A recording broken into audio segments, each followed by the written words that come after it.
Hi అండి. ఈరోజు నేను పప్పు పొంగలి ఎలా చేయాలో చూపించబోతున్నానండి. ఇలా చేసుకోండి. పప్పు పొంగలి జారుగా చాలా టేస్టీగా భలే బాగుంటుందండి. ఫస్ట్ ఒక కప్పు బియ్యం తీసుకోండి. తర్వాత ఒక కప్పు పెసరపప్పు తీసుకొని అలా వేయించుకుంటా ఉండండి.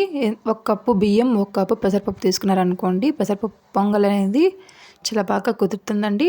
చూడండి, అలా వేయించుకొని తీసి పక్కన పెట్టేసుకోండి. బియ్యం పప్పు రెండు కడిగేసుకొని 3 కప్పుల వాటర్ పోసుకొని కుక్కర్ పెట్టేసుకొని 1 స్పూన్ సాల్ట్ వేసుకోండి.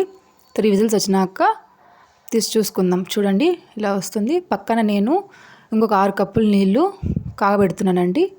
చూడండి, అలా వేసుకొని బాగా కలపండి. అలా హాట్ వాటర్ వేసుకోవడం వల్ల పొంగల్ అనేది తొందరగా ఉడికిపోతుందండి. చూడండి ఎంత బాగా జారుగా ఎలా వస్తుందో, చాలా బాగా ఉడుకుతుందండి. సరిపోలేదని కొంచెం సాల్ట్ వేసానండి, అంతే. ఈ టెక్స్చర్లో దించేసేసి పక్కన పెట్టేసుకోండి.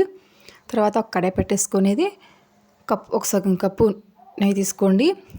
1 స్పూను వేరుశనగపప్పులు, 1 స్పూను పచ్చెనగపప్పు, జీడిపప్పు పలుకులు, పచ్చిమిరపకాయ, జీలకర్ర, మిరియాల పొడి అవన్నీ వేసుకొని ఫ్రై చేసేసుకోండి. అలా పొంగల్లోకి వేసుకొని అలా కలుపుతూ ఉంటే చాలా బాగా వస్తుందండి. లైక్ చేయండి. Subscribe to my channel. Thanks for watching.